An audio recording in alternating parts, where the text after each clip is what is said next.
Vamos trazer a Luísa Martins, então, para nos ajudar a responder essas e outras questões, Luísa.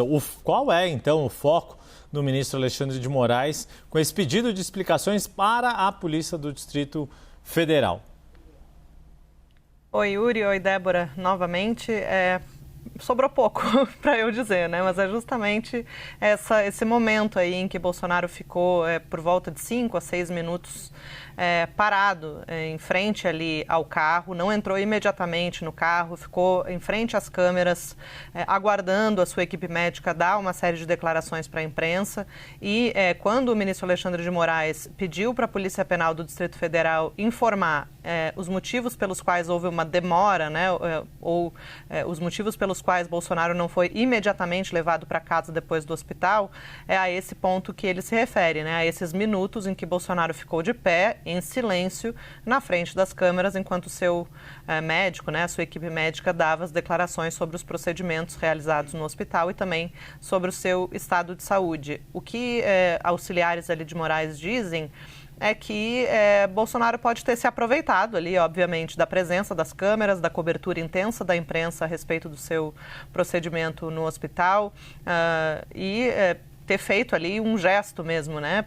Porque sabia, né, que esse procedimento, não o procedimento em si, mas esse deslocamento, a ida e a volta dele de casa para o hospital e do hospital para casa estaria ali sob constante monitoramento, né, e sendo transmitido, e que com isso ele quis também fazer um gesto aos seus apoiadores que estavam ali trajados de camisetas verde e amarelas, enfim, gritando ali, fazendo manifestações de apoio ao ex-presidente nesse momento quase que imediatamente pós-condenação pela primeira turma do STF. O julgamento havia terminado na quinta-feira e Bolsonaro foi ao hospital no domingo para esse procedimento.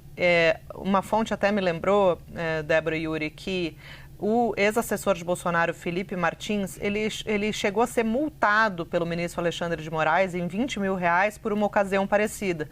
O seu advogado fez uma live, salvo engano, gravou um vídeo para uma rede social e ele, que estava proibido de usar as redes sociais, ficou em silêncio do lado do advogado durante esse pronunciamento e Moraes entendeu que isso configurou, sim, uma violação da proibição do uso de redes sociais e foi aplicada uma multa a Felipe Martins. Então, mesmo que Bolsonaro tenha ficado mudo, parado ali, isso está na mira do Supremo para ver se é necessário tomar alguma providência a esse respeito. A determinação de Moraes que autorizou a ida dele para o hospital previa o deslocamento de casa, onde ele cumpre domiciliar, ao hospital e do hospital para casa, sem nenhuma parada, sem nada do tipo.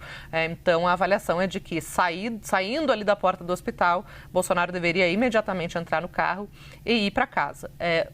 Essa determinação de Moraes em relação à Polícia Penal, ela não sugere em nada que tenha havido paradas ao longo do caminho, como aconteceu, por exemplo, numa ocasião com Daniel Silveira, salvo engano, em que ele fez uma parada, né, antes de ir para o hospital, enfim, teve ali algum desvio de percurso. No caso, Bolsonaro, de fato, saiu do hospital e foi para casa. O trajeto durou o habitual ali, cerca de 20, 25 minutos, então não teve nenhum desvio nesse sentido, mas a postura do presidente aí, que a gente vê na tela, ele parado em frente ao carro, enquanto o seu médico dava declarações à imprensa, isso pode ser que acabe complicando a vida do ex-presidente, porque o combinado era que ele saísse do hospital e fosse direto para casa e houve esse gesto, né, que não foi à toa, certamente foi bem calculado. Bolsonaro parado, pós-condenação, sabendo que o seu rosto ali, o seu semblante, ainda mais num momento de fragilidade, que era um momento de atendimento de saúde, seria, obviamente, televisionado, transmitido pelos canais de notícias e também pelas redes sociais. Então, é isso que está no foco do ministro Alexandre de Moraes. Deixa eu só aproveitar essa sua fala para te fazer mais uma pergunta, que é o seguinte: você disse, olha, Felipe Martins, numa situação parecida, levou uma multa. Eventualmente, se as respostas, né, que Alexandre de Moraes pediu não forem a contento, não convencerem o ministro, ele poderia aplicar uma multa, mas eu gostaria de saber, ele poderia eventualmente entender que foi descumprida a medida cautelar e colocar Jair Bolsonaro, tirá-lo da prisão domiciliar e colocá-lo num regime fechado?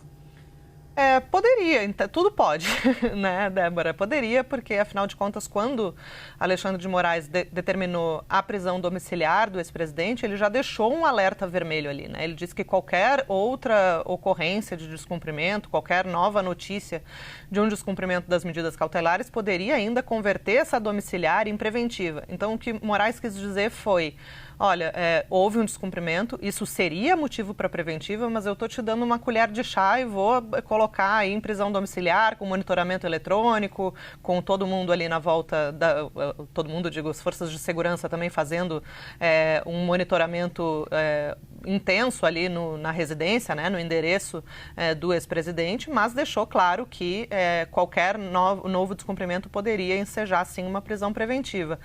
Agora que Bolsonaro já foi condenado ao regime fechado e a execução da pena é questão de tempo, não sei se o momento, enfim, o ministro teria que analisar todas essas variáveis, né, para ver se seria o caso de tomar uma medida extrema, de decretar uma preventiva, sendo que a definitiva está logo ali, né? Pode demorar aí um pouquinho, mas ainda deve acontecer ao longo desse ano de 2025. Certamente isso vai ser ponderado. De qualquer maneira, o ministro não vai tomar nenhuma decisão antes de ver qual vai ser a explicação da Polícia Penal. Se a Polícia Penal do Distrito Federal não deveria ter colocado o Bolsonaro ali, né, induzido o Bolsonaro a entrar no carro para que houvesse esse deslocamento breve. Então, a gente precisa ver como que vai vir esse relatório também.